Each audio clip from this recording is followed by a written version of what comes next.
To be truthful, Neito Monoma was hardly the jealous type. In fact, he was often delighted to see you receive the attention you deserved. It was only natural, he thought, that people wanted to get to know you better anyway.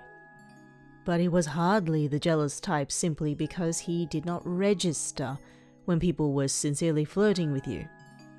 If someone asked for your phone number while he was beside you, Neito would actually snicker, asking them snidely, "You get real." It was a little flattering.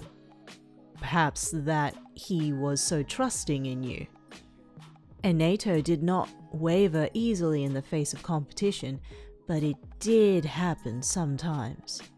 Especially if he felt as though he had just been humiliated, or worse yet, overshadowed in front of you. You in awe of someone else's abilities? He could take that, but you rooting for someone else, that was another story. When this happened, you would have noticed brief split seconds where he would seem genuinely flustered, as if scrambling for ideas on the spot on how to impress you and capture your adoration and attention again in the next 10 seconds. He could not afford to be outdone. After all, not when you were watching. And as always, it was up to you to stop him from doing anything brash.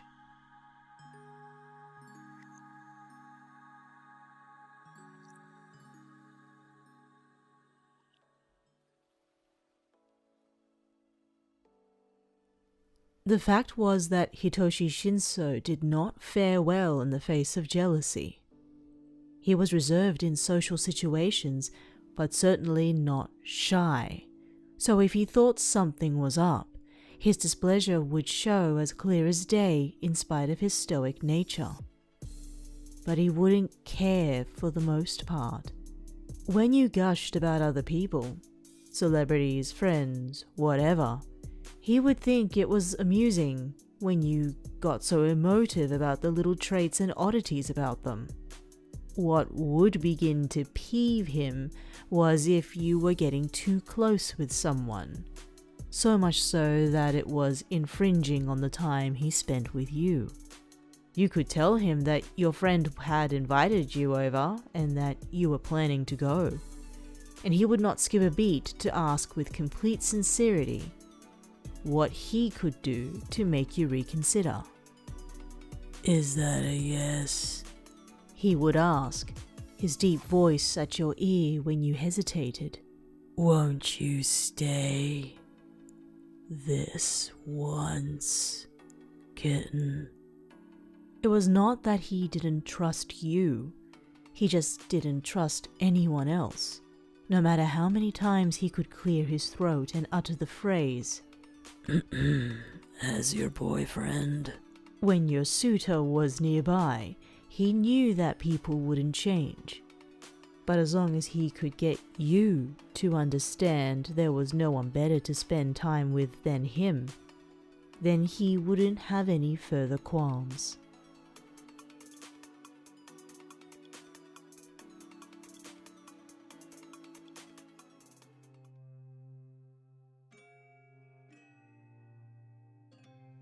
Let's be real. Yo Shindou liked the competition that came with feeling jealous. Specifically, he liked the way his competitors' faces fell when they realized you were taken. He couldn't help but be a bit petty because, really, flirting with Yo Shindou's date, what idiot would even think to do that? It was something of a game to him to see how far he could go with you in front of your suitor before anyone got suspicious. Playing with the collar and hem of your clothing, abrupt kisses, unnecessary whispers into your ear. These were the sorts of stunts he would pull if he thought someone was getting too friendly with you. And Yo won't care if you called him out, saying he was being childish. So, I'm just trying to show you some love.